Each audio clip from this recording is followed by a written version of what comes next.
everybody, it's Allison Williams here, your law firm mentor, and welcome to another episode of the Crushing Chaos with Law Firm Mentor podcast, where this week we are going to talk about how to shift your law firm culture. Now, I decided to cover this topic because we have had a lot of questions coming up in the membership of Law Firm Mentor, where our clients have been asking the question of how to deal with existing employees who are adequate or even above average or even superior at their job in terms of their aptitude, but their attitude or their cultural fit is just lacking in some way.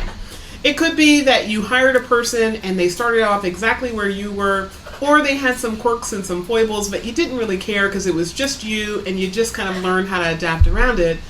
But over the course of time, what you're finding is the more people you add to your culture, the more that person remains an outlier, right? They're just not quite doing the work that you want done, or they're just not quite fitting into the right atmosphere that you want to create in your company. And shifting culture is one of those things that does take time. It's not as simple as kind of going in, firing everybody, and starting over again, because frankly, most of us can't afford to do that, right? So the question becomes, how do you shift the culture? So I wanted to give you today some thoughts about how you can shift your law firm culture from the perspective of what not to do, right? The things that you are to do, I think, are probably going to be a lot easier to grasp. So I want to cover some of the things that might present some challenges to you. And this is in the area of things that we might instinctually want to do, but that are not always going to be best for us.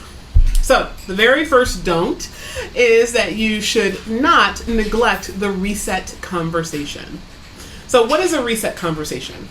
Well, anytime that you have been operating in a relationship with someone, whether it is a friend, a family member, a parent, a spouse, an employee, anytime that you have had an interaction with someone, you have taught that person how to treat you, right?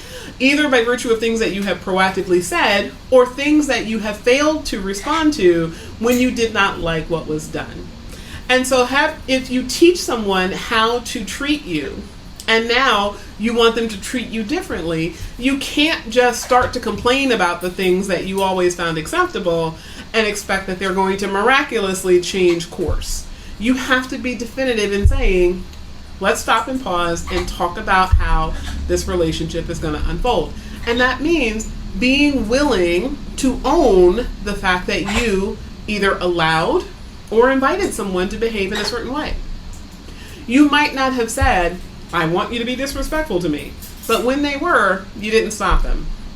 Or, I want you to have toxic, gossiping behavior toward each other. You might not have asked them to do that, but when they did, you didn't stop them, right? So even your passivity and letting challenges be what they are does induce people to continue to behave the way you might not like. So you want to have the conversation with people to tell them, we're going to have a new day now, right? From this day moving forward, we're going to change the way that we engage in this business. All right. Number 2 is that you have to establish new rules, right? So the don't here is don't allow that reset conversation to be a separate, isolated event without the follow-through of enforcement. You have to induce people to follow your rules, right? Just simply saying, hey, I know we've been doing it this way for the past 5 years, but now, new rule, and hope that they simply follow the new rule. Some people will, right? Some people, by virtue of you stopping and having a conversation with them, it's going to jar them into a new course of behavior.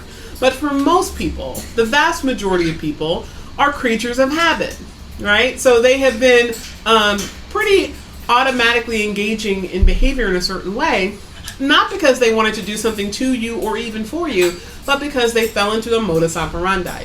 To change that, it is going to take some time, right? But one of the things that is most toxic to having a reset conversation is when you have the conversation and then the very first time that someone deviates from the new set of rules, you say, all right, I'll tell them next time. Or, oh, I perfectly understand. We've been doing it the old way for a while. You have to be very clear. The old way is not acceptable. It's not negotiable. It's not something that we're going to have another conversation about. This is what the new rule is.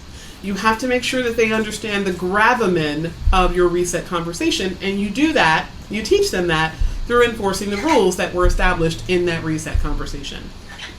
All right, item number 3, and this is a don't that I think a lot of us would look past when it is time to grow, because for a lot of law firm owners, when they are in a state of growth, the first urgency is to get a body to do a thing in the business, right?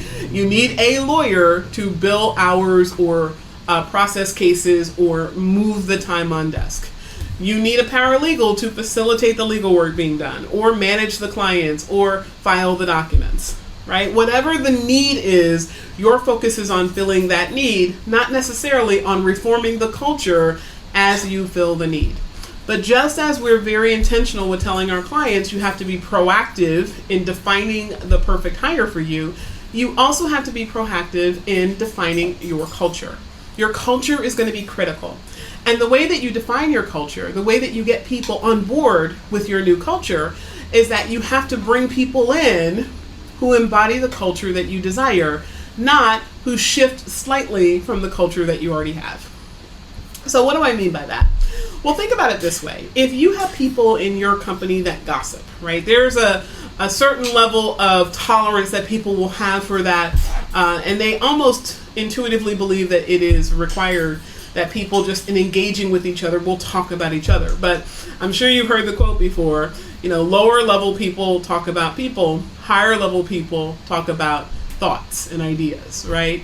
So if you have people in your company that talk about other people, do know that there is a different, more mature individual out there who can do that job, who can do it without talking about people.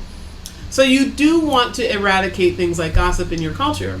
But if you've allowed that type of behavior for a period of time, as soon as you add a new person in with the old people, well, the old people are going to inherently be mentors to the new person, right? Even if you don't assign them that task, we all as humans, when we come into a new environment, we look to anchor ourselves to that which is comfortable so that we can most quickly acclimate to our new environment.